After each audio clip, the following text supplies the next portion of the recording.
જય શ્રી કૃષ્ણ ભક્તજનો, આજે હું તમને એક સરસ મજાનો પ્રસંગ સંભળાવી રહી છું. તો ચાલો આપણે એ પ્રસંગને સાંભળીએ, જેનું નામ છે બહિણા. આ છોકરી તો બડી ભાગ્યશાળી નીવડશે.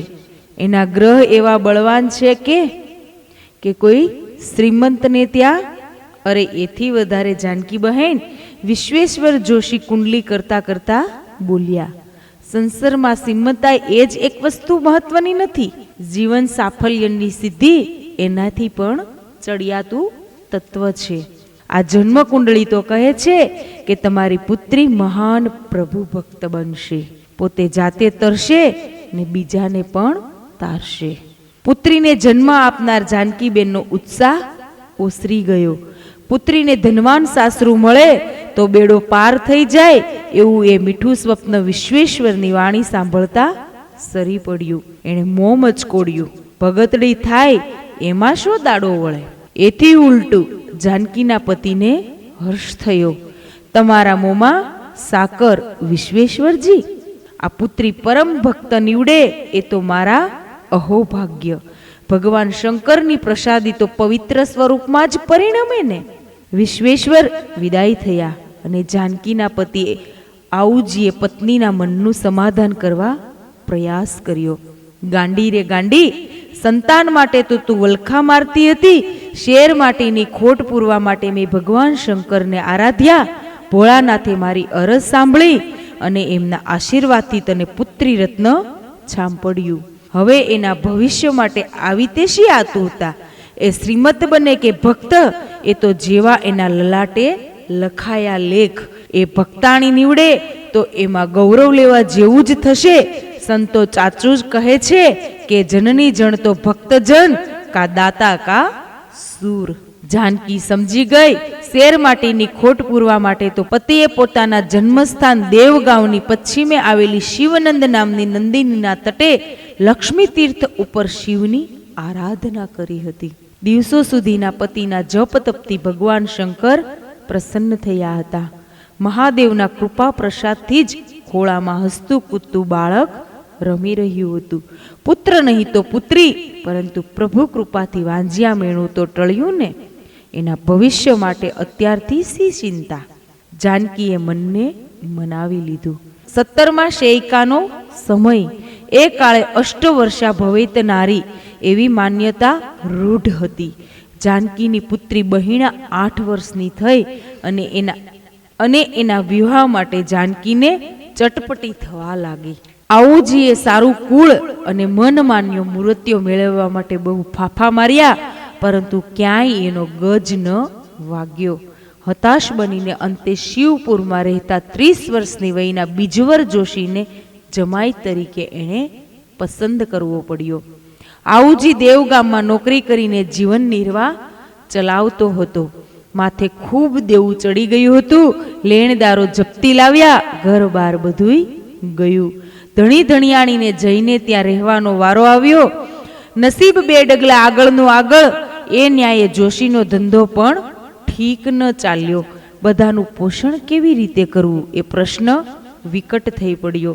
ત્યારે કોલ્હાપુર રાજધાનીનું શહેર હોવાથી ત્યાં પોતાનો સમાસ થઈ શકશે એવી આશાએ તેઓ કોલ્હાપુર આવ્યા. પરંતુ ક્યાં રહેવું અને શું કરવું એ મોટો કોયડો થઈ પડ્યો. કોઈએ બહિર્ભટ્ટનું ઘર ચીંધતા કહ્યું, સુપાત્ર બ્રાહ્મણ છે, એને ત્યાં અગ્નિહોત્ર અને પાઠશાળા ચાલે છે, તમને આશ્રય મળી રહેશે ત્યાં. તેમની કર્મકથા સાંભળીને પોતાના મકાનની પરસાળમાં પડ્યા રહેવાની બહિર્ભટ્ટે પરવાનગી આપી. અગ્નિહોત્રી બહિર્ભટ્ટને એક રાતે સ્વપ્ન આવ્યું. જાણે પોતાના ઈષ્ટદેવ આજ્ઞા કરે છે કે બહિણા સુપુત્ર છે, તારે ત્યાં કપિલા ગાય અને વાસરડી છે, તેનું તેને દાન કર. શ્રદ્ધાળુ અગ્નિહોત્રીએ આજ્ઞાનો અમલ કર્યો. બહિણાને લાગ્યું કે પ્રભુએ ગૌ સેવા કરવાની સુંદર તક પોતાને આપી છે. કપિલાની એ ખૂબ સાર સંભાળ રાખે અને પોતે જાતે જ તેને દોહે. વાસરડી તો તેને પ્રાણ સમી આખો દિવસ એની સાથે લાડ કર્યા કરે. વાસરડી પણ એની સાથે એવી હળી મળી ગઈ કે એનો કેડો ન મૂકે. બહેણા જ્યાં જાય ત્યાં એની પાછળ પાછળ ફર્યા કરે. લોકો કહેતા, પરમ ભવની લેણ દેણ ચૂકવવા જ બંનેનો આવો મેળ મળ્યો છે. અરે, આ વાચરડીનું અહીં શું દાટ્યું છે? હાકી કાઢો ને અહીંથી. મંદિરના ચોકમાં જાણીતા કીર્તનકાર જયરામ ગોસાઈની હરિકથા થતી હતી. બહેણા કથા સાંભળવા આવી, તેની પાછળ પાછળ વાસરડી પણ આવી હતી. શ્રોતાજનોએ વાસરડીને હાકી કાઢવા કોલાહલ મચાવ્યો. ભલે ને બેઠી બિચારી, વાસરડી પ્રત્યેનું બહેણાનું વાત્સલ્ય બોલી ઉઠ્યું. એ બિચારી કે બાપડીની અહીં શું પૂજા કરવાની છે? માણસોને બેસવાની જગ્યાના ફાફા હોય ત્યાં આ જાનવરને તે વળી કોણ સંઘરે? કોઈએ પૂંછડું આંબળીને વાસરડીને ઊભી કરી, કોઈએ એના પડખામાં કોણી મારી એને તગેડી, કોઈએ એને થપાડતા બહાર ધકેલી આવ્યું. બહેણાની આંખમાં આંસુ ઉભરાયા. ડોસીઓ બબડવા લાગી, આ તો મારું ભારે કૌતુક. વાસરડીને હાકી કાઢી, એમાં આમની આંખમાંથી ડબક ડબક આંસુડા તે શા સરવાના? પુંડરીક વરદે હરિવિઠ્ઠલા જયરામ ગોસાઈએ મંજીરા રણકાવતા મંગલાચરણ કર્યું. કથા શરૂ તો થઈ, પરંતુ કથાના રસમાં ભંગ થવા લાગ્યો. મંદિરના દ્વારની બહાર ઊભેલી વાસરડી અંદર આવવા તલસથી ભાંભરવા લાગી. શ્રોતાઓનો મિજાજ ગયો. અલ્યા ભાઈ, દ્વાર જ બંધ કરી દો ને, એટલે પીડા પતે. દ્વાર તો બંધ થયા, પરંતુ વાચરડીના ભાંભરડા બંધ ન થયા. દ્વાર ઉપર માથું મારતા એ તો મોટેથી બરાડવા લાગી. જયરામ ગોસાઈએ કથાનો દોર ઢીલો મૂકતા કહ્યું, શ્રોતાજનો, તમને કઈ સમજ પડે છે? તમે જેને પશુ માનીને બહાર તગેડી મૂક્યું એ તો કોઈ યોગ્ય ભ્રષ્ટ આત્મા લાગે છે. નહીં તો કોઈ પશુને કથામાં આવવાનો તલસાટ હોય? જોતા નથી, હરિગુણ સાંભળવાની અધીરાઈમાં તો એ પ્રવેશ મેળવવા માટે વલખા મારી રહી છે. દ્વાર ખોલી નાખો, આવવા દો એને અંદર, એ પણ હરિરસનું પાન ભલે કરે. વાસરડી અંદર આવી તે પછી જ કીર્તનકારે કથા ચાલુ કરી. વાસરડી મૌન સેવીને એકાગ્રચિતે કથા સાંભળવા લાગી. કથા આરતી થઈ ગયા પછી શ્રોતાઓ ગુસાઈને પ્રણામ કરતા વિખરવા લાગ્યા. બહેણાએ જયરામજીને દંડવત કર્યા કે તરત જ વાસરડીએ પણ અનુકરણ કર્યું. આગળના બંને પગ વાળીને શરીર નમાવીને તેનું પોતાનું મસ્તક ગોસાઈને શરણે ધર્યું. ગોસાઈએ બહેણાના મસ્તકે હાથ મૂકી આશીર્વાદ આપ્યા અને વાસરડીને હેતપૂર્વક પંપાળી શ્રોતાઓ ચકિત બન્યા. આજે જોશીના મિજાજનો પાર ઊંચો ચડી ગયો હતો. ગોસાઈએ પોતાની પત્નીને માથે હાથ મૂક્યો. પર પુરુષનો સ્પર્શ. એનું મલિન મન તોફાને ચડ્યું. એ કાળઝાળ બન્યો. એને બહેણાને ખૂબ ટીપી. એનો ચોટલો પકડીને ફળિયામાં ઘસડી. કપિલા ગાયથી આ જોયું ગયું નહીં, એને આક્રંદ કર્યું. વેદના ભર્યા ભાંભરડા નાખ્યા. વાસડી પણ વ્યાકુળ બનીને ધમપસાડા કરવા લાગી. જાનકી અને આઉજી તો બિચારા મૂંગા બનીને ટગર ટગર જોઈ જ રહ્યા. ઘોંઘાટ સાંભળીને બહિર્ભટ્ટ ત્યાં ધસી આવ્યા. દુર્વાસા સમો ક્રોધ એની આંખોમાં ચમકી ઉઠ્યો. માણસો કે રાક્ષસ, સ્ત્રી જાત પર હાથ ઉગામતા શરમ નથી આવતી? ચાલો હમણાં ને હમણાં જ મારા મકાનમાંથી ચાલ્યા જાઓ. જાનકી તથા આઉજીના હોશ હોશ ઉડી ગયા. પગે પડીને કાલાવાલા કરીને તેમણે ભટ્ટજીને વિનવ્યા. દયાવૃત્તિથી દોરાઈ ભટ્ટજીએ રહેવા તો દીધા, પરંતુ ચિત્તની શાંતિ ઉડી ગઈ. બહેણા ઉપર જોશીએ ગુજારેલા અત્યાચારથી ત્રાસી ગયેલી કપિલા ગાય તો ન ઘાસ ખાય કે ન ચરે ચારો. વાસરડી પણ ગાયના આછળને ન અડે. બહેણાએ તો અન્નનો જ ત્યાગ કર્યો. આ સત્યાગ્રહે જનતાને ચકિત કરી દીધી. સૌ કોઈ કુતૂહલપૂર્વક એ ત્રિપુટીને જોવા આવવા લાગ્યા. 12 દિવસના ઉપવાસ કરીને વાસરડીએ જરાય વેદના વગર અસાર સંસારનો ત્યાગ કર્યો. જયરામ ગોસાઈએ ત્યાં આવીને વાસરડીના આત્માને શાંતિ અર્થે ભજન કીર્તન કર્યું. લોકોએ વાસરડીના મૃતદેહને આશોપાલવ અને પુષ્પમાળાઓથી શણગારેલી ગાડીમાં રાખી ને વાજતે કાજતે તેની સ્મશાન યાત્રા કાઢી. ઉપવાસી ગાય લથડતે પગે પાછળ પાછળ ચાલવા લાગી. આ દ્રશ્ય જોતા વેત બહેણા મૂર્છાવશ બની. 3 દિવસ સુધી ચાલુ રહેલી એ દશામાં પણ તેણે જરાય રામજીની હરિકથા સાંભળી. તેમણે ગાયેલા સંત તુકારામના અભંગો એના કાનમાં ગુંજવા લાગ્યા. એને લાગ્યું કે જાણે સાક્ષાત પાંડુરંગ પોતાને દર્શન આપી રહ્યા છે. સંતવાણી રૂપી સુધાપાનથી એ જીવી ગઈ. મૂર્છા અવસ્થામાંથી મુક્ત થતા રાતને દિવસે એને તુકારામનું જ સ્મરણ થયા કર્યું. એ સંતના દર્શન માટે તે અતિ આતુર બની. અંતરની સાચી આરાધના કદી એળે જતી નથી. 7 મે જ દિવસે કારતક વદ પાંચમ અને રવિવારે તુકારામે એને સ્વપ્નમાં દર્શન દીધા. તુકારામની પ્રેરણાથી એક ગાય ત્યાં ખડી થઈ ગઈ. ગાયના આંચળમાંથી દૂધ જરતું હતું. તુકારામે બહેણાને કહ્યું, આ ગૌ માતાનું દૂધ પી લે, એ દૂધ સાક્ષાત અમૃત છે. બહેણાએ દૂધ પીધું અને પરમ તૃપ્તિ અનુભવી. તુકારામે બહેણાને મસ્તકે હાથ ફેરવ્યો અને એના કાનમાં રામકૃષ્ણ હરિનો મહામંત્ર સંભળાવ્યો. બહેણા પગે પડી તુકારામે આશીર્વાદ સાથે ગીતા ગ્રંથની ભેટ આપી. બહેણાએ સ્વપ્નની વાત સાચી માની લીધી. એના અંતર આત્માની સાક્ષી પૂરી. પ્રભુ કૃપાથી તને સદગુરુ સાંપડ્યા, તારા ઉપર એમની કૃપા ઉતરી. બહેણાનો વિષાદ ટળી ગયો. જયરામજીએ તો એને સ્વપ્નની વાત સાંભળીને ધન્યતા અનુભવી. તેમણે કહ્યું, તું તો બળભાગી કે તુકારામ જેવા સમર્થ સતગુરુ તને મળ્યા. આ તો મહાન સિદ્ધિ ગણાય. જયરામ પાસેથી એ વાત બહિર્ભટ્ટને કાને આવી. પછી તો તે વાયુ વેગે આખા ગામમાં પ્રસરી. લોકોના થોકે થોક બહેણાના દર્શન માટે ઉમટ્યા. પોતાની પત્નીને આવી રીતે પૂજાતી જોઈને જોશીનો પિત્તો ઉચળ્યો. પોતાનો કોઈ ભાવ ન પૂછે અને આ 2 બદામની બાયડીના પગમાં લોકો પડે. નબળો ધણી બૈરી પર શુરો. એ ન્યાયે એણે પોતાની ચીડ બહેણા ઉપર ઠાલવી. અરે, આ તે શો ઢોંગ મચાવ્યો છે? જોઈ હવે મોટી ભગડતડી થઈ ગઈ છે ને. ઢોંગ ધુતારા બંધ કર, નહીં તો ચાલતી થા મારા ઘરમાંથી. ચાલી જવું, તમને છોડીને તે હું ક્યાં જઉં? જ્યાં તમે ત્યાં હું. પત્નીને મન તો પતિ જ એ જ પરમેશ્વર.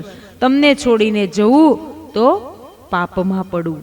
તારે ન જવું હોય તો પડી રહે, અહીં તો હું જ અહીંથી ચાલ્યો જઈશ. અને ધુઆ પુઆ થતો જોશી સાચે જ આજ પોતાના વસ્ત્રોનું પોટલું બાંધી ચાલી નીકળ્યો. પરંતુ ખડકીના ઉમરામાંથી બહાર પગ મૂકે તે પહેલા તો એના આંખે અંગે બળતરા ઉપડી. એની આંખો અંધારા આવવા લાગ્યા. ધબ દઈને તે ખડકીમાં જ બેસી ગયો. બહેણાએ એને ઉપાડી પથારીમાં નાખ્યો. પતિની સેવા શુશ્રામાં એણે અખંડ ઉજાગરા વેઠ્યા. જોશીની કાયા દિવસે ને દિવસે ઘસાતી ચાલી. એને લાગ્યું કે તુકારામ જેવા મહાન સંતની નિંદા કરવાનું ફળ પોતે ભોગવી રહ્યો છે. તેણે બહેણાને કહ્યું, મને દહેલું લઈ જા. હવે તો તુકારામના પગમાં પડીને ક્ષમા યાચીશ, ત્યારે જ મનને શાંતિ વળશે. કપિલા ગાયને સાથે રાખી પતિ અને પુત્ર સાથે બહેણા કોલ્હાપુરથી ચાલી નીકળ્યા. દેહુ પહોંચતા જ ઇન્દ્રાયણી નદીમાં સ્નાન કરીને મંદિરમાં જઈ પાંડુરંગના દર્શન કરતા બહેણાની નજર મંજીરાના નાદ સાથે અભંગ ગાતા એક સંત ઉપર પડી. ઓહો, આ તો એ જ સતગુરુ તુકારામ જેણે મને સ્વપ્નમાં દર્શન આપ્યા હતા. એના આનંદનો પાર ન રહ્યો. બહેણાના સંકેતથી જોશીએ પગ પકડી લીધા. આ પાપીને ક્ષમા કરો ગુરુદેવ. માફ કરનાર તો આ રહ્યા મારા પાંડુરંગ હરિ વિઠ્ઠલ. દિનતાપૂર્વક એમની ક્ષમા યાચો, એમની સેવા પૂજા કરો, એમના અગાધ મહિમાના ગુણગાન કરો. એ દયાળુ દેવ તમારું કલ્યાણ કરશે. તુકારામે જોશીને માથે વરદ હસ્ત મૂક્યો. જોશીના મનની મલિનતા બળીને ભસ્મ થઈ ગઈ. પત્નીના પુણ્ય પ્રતાપે આવા પરમ પૂજ્ય ચંતના દર્શન થયા અને એમના આશીર્વાદથી પોતાનો જીવન પલટો થયો. એ જાણીને કૃતકૃત્યતા અનુભવી. દેહુ ગામમાં અજાણ્યા હોવાથી બહેણા જોશી અને એમના પુત્રે કોડાજી નામના બ્રાહ્મણને ત્યાં ભોજન કરીને મંદિરની નજીકમાં આવેલા પડતરવાડામાં મુકામ કર્યો. પાંડુરંગના દર્શન કરીને તુકારામનું કીર્તન સાંભળવું એ એમનો નિત્ય નિયમ થઈ પડ્યો. તુકારામ તો પ્રભુના લાડીલા ભક્ત. દેવી સરસ્વતી એમની જીભે વસેલા. શીઘ્ર કવિની માફક એ તો નિત્ય નવા અભંગો, પદો અને ભજનો રચે અને મંજીરા તથા એક તારા સાથે પ્રભુના સમક્ષ નાચતા કૂદતા એ અભંગો ગાયા કરે. તુકારામ કીર્તન કરે ત્યારે મંદિરમાં ભક્તિ રસની રેલમ ચેલમ થાય. બહેણાએ સાંભળવામાં સાથોસાથ ગાવામાં તલ્લીન બને. એની આંખો પ્રેમ અશ્રુથી સલકાઈ પડે. એને જે જોઈતું હતું તે બધુંય અહીં મળી ગયું. પ્રભુ જીવનભર આવી રીતે ભક્તિ ગંગામાં સ્નાન કરવા દે તો જીવન ધન્ય ધન્ય થઈ જાય એવી બહેણાના અંતરની ઈચ્છા હતી. પરંતુ મનુષ્યનું ધાર્યું બધું જ થતું હોય તો પછી બીજું જોઈએ શું? સુખ દુઃખની રેટમાળ ફરતી રાખીને વિધિ માનવી માત્રને કચોટીએ ચડાવે છે. દુઃખની કસોટી હજી બાકી હોય તેમ દેહુમાં અડ્ડો જમાવીને બેઠેલા મબ્બાજી ગોસાઈજી કૂડી નજર એના ઉપર પડી. એ દંભી પુરુષ દેવ દેવલાના ઠાઠ માઠનો દેખાવ રાખીને તથા પોતાની વાકપટુતા વાપરીને લોકોને ભરમાવતા. તુકારામનો એ કટ્ટર વિરોધી હતો. તેણે જોશીને ભંભેર્યા. તારી પત્ની તુકારામ પાછળ આંધળી ભીત બની છે, એ કેમ જોયું જાય છે? એણે તો તુકારામને ગુરુપદે સ્થાપ્યા છે. તુકારામ અને તે વળી ગુરુપદે? હા હા હા. મંબાજીએ અટ્ટહાસ્ય કર્યું. એ શૂદ્રની સેવા કરશો તો નર્કના અધિકારી બનશો. હશે મહારાજ, એ તો જેવી જેની માન્યતા. મંબાજી મનમાં જ બબડ્યો, આ જડસું એમ નહીં માને, હવે તો સીધી બહેણાને જ સાધુ. અને એ દુષ્ટ બહેણાની પાછળ પડ્યો. પોતાને ગુરુ તરીકે સ્વીકારવા એને બહુ બહુ સમજાવી, પરંતુ એ અણનમ રહી. એની તો એક જ આસ્થા હતી, જેને એક વખત ગુરુ માન્યા એ જ જીવનભર સાચા ગુરુ. જેમ સતીથી પતિ ન બદલાય તેમ ગુરુને પણ કુંભારના હાંડલાની માફક બદલી ન શકાય. ઝેરી નાગ સમો મંબાજી સંચેડાયો. ઠીક છે, હવે જોઉં છું કે કયો બ્રાહ્મણ તમને બ્રાહ્મણ તરીકે આવકારે છે. બ્રાહ્મણ સમુદાયમાંથી બહિષ્કાર જ કરાવીશ. ખબરદાર, હવેથી કોડાજી જેવા પવિત્ર બ્રાહ્મણને ત્યાં જમવા ગયા છો તો. એ નરાધમને આટલાથી સંતોષ ન થયો. તેણે છેક પુના સુધી નજર દોડાવી ત્યાંના ધર્મશાસ્ત્રી અસાજી ગોસાઈને લાંબો પત્ર લખ્યો. ધર્મશાસ્ત્રી વિચારમાં પડ્યા. વર્ણાશ્રમ ધર્મ બરાબર સચવાવા સાથે ભક્તિ કરતા કરતા કોઈ ગમે તે સાચા ચંતને સતગુરુ માને તેને કેમ કરીને અટકાવી શકાય? જોઈશું એવો ટૂંકો ને ટચ ગોળ ગોળ ઉત્તર મોકલીને એમણે મંબાજીની બોલતી બંધ કરી દીધી. પેટનો બળ્યો ગામ બાળે એ રીતે મનમાં ઈર્ષાથી સળગી રહેલા મંબાજીએ લાગ જોઈને બહેણાની કપિલા ગાયને મારતા મારતા લઈ જઈ ને પોતાના વાડામાં પૂરી તેને ખીલે બાંધીને આસપાસના ઘાસના પૂળા ખડકીને આગ ચાંપી. પછી વાડાનું બારણું બંધ કરીને મનમાં હરખાતો તે દૂરથી આગના ભડકાને જોઈ રહ્યો. પરંતુ ફાફા મારે જનો સર્વે દા દેવો હરી હાથ છે.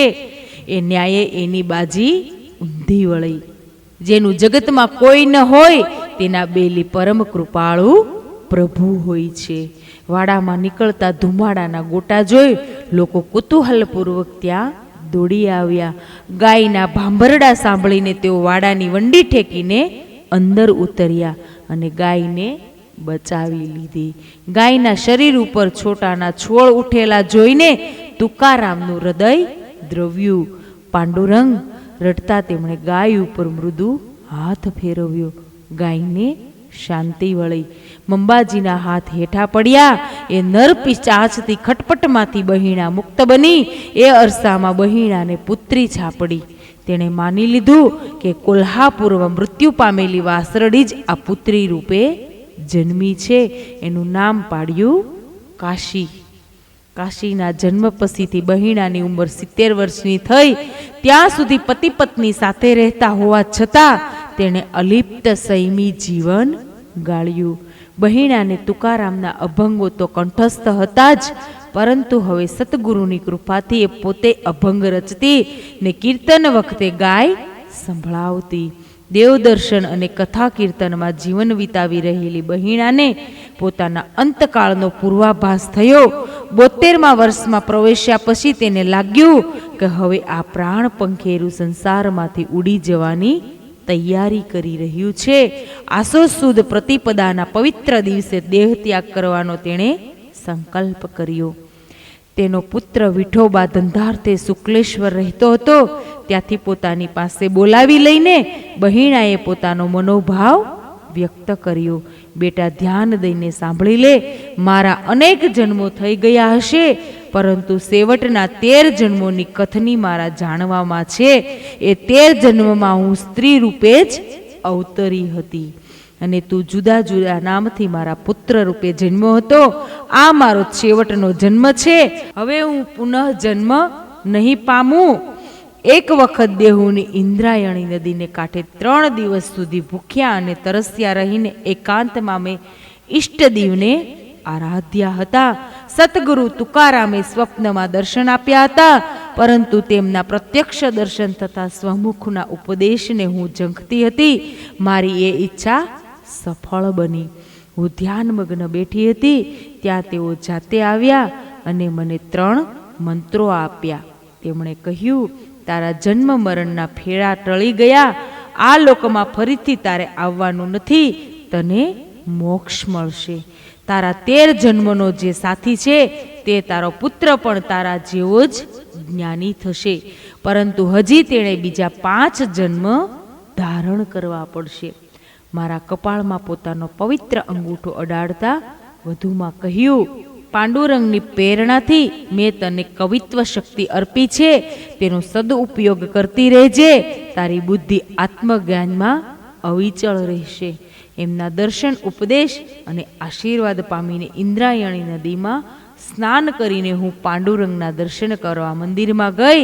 ત્યાં એકાએક મને કવિત્વ શક્તિ સ્ફુરી. એ જ વખતે ત્યાં જ મેં ઉપરા ઉપરી 5 પદો અને શ્રી વિઠ્ઠલનાથજીની આરતી રચી કાઢી. કાવ્ય રચનાના એ મારો પ્રથમ પ્રયાસ. પછી તો મેં સ્વાનુભવવાળા અસંખ્ય અભંગો રચ્યા છે. મારા અંતકાળે માત્ર એ અભંગોની જ હું તને ભેટ આપું છું. તને એ માર્ગદર્શક નીવડશે. તું પણ આ જન્મમાં ખૂબ જ્ઞાની બનીશ અને હવે પછીના તારા જન્મો એક એકથી ચડિયાતી કોટીના થશે. તારા 3 જન્મો તો કાશીમાં જ થશે. 4થા જન્મમાં તું સંન્યાસી બનીશ અને 5મા જન્મમાં 18 વર્ષની વયે તું મુક્ત બની જઈશ. આ જન્મમાં મારું 72 વર્ષનું આયુષ્ય નિર્માણ થયું હતું, તે પૂરું થવા આવ્યું છે. હવે તારો ને મારો સંબંધ માત્ર 16 પ્રહર પૂરતો જ બાકી છે. પછી તો મારી આત્મજ્યોત પરમાત્માની મહાજ્યોતમાં વિલીન થઈ જશે. પુત્રને આશીર્વાદ આપીને બહેણાએ સિદ્ધાસન જમાવ્યું. છેવટે અખિલ બ્રહ્માંડના એકમાત્ર નિયામક પરમ બ્રહ્મ પરમાત્માના ગુણગાનનો અભંગ રચતા જ ગાયું ને સર્વેશ્વર પ્રભુનું ધ્યાન ધરતા ધરતા જ એ પરમ ભક્ત પવિત્ર સન્નારી મોક્ષને માર્ગે સંચરી. જય શ્રી વિઠ્ઠલનાથજી પ્રભુ. જય શ્રી કૃષ્ણ.